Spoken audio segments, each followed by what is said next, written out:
Hi అండి. ఈరోజు what I eat in a డేలో ఎర్లీ మార్నింగ్ వచ్చి కరివేపాకు బాయిల్ చేసిన వాటర్‌తో నా డే స్టార్ట్ చేశాను. ఆ తర్వాత బ్రేక్‌ఫాస్ట్ కోసం అని చెప్పి ఓట్స్ ఉప్మా చేస్తున్నాను.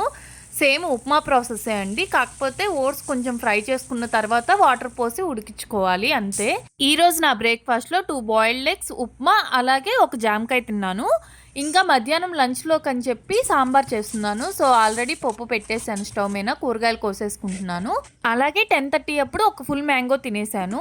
ఒక పక్క సాంబార్ అవుతుంది. ఇంకో పక్క వెజిటబుల్స్ బాయిల్ చేస్తున్నాను. ఈ బాయిల్ చేసిన వెజిటబుల్ వాటర్‌ని ఫిల్టర్ చేసి, ఈ వాటర్‌ని సాంబార్‌లో యూజ్ చేశాను. అలాగే బాయిల్ చేసుకున్న వెజిటబుల్స్ ఉన్నాయి కదా! వాటిల్లో ఆనియన్, పచ్చిమిర్చి వేసి కొంచెం సాల్ట్ అండ్ పెప్పర్ వేసి ఫ్రై చేసుకొని తిన్నాను. ఈరోజు నా లంచ్ వచ్చేసి టమాటా పచ్చడి, ఉట్టిపప్పు, అలాగే సాంబార్ అండ్ కొన్ని బాయిల్ చేసుకున్న వెజిటేబుల్స్. ఇంకా ఈవినింగ్ టెంపుల్కి వెళ్ళాము. ప్రసాదం చాలా ఎక్కువ పెట్టేశారు. అదే డిన్నర్లా తినేసాము. నా వీడియోస్ మీకు నచ్చితే ప్లీజ్ సబ్స్క్రైబ్ చేయండి.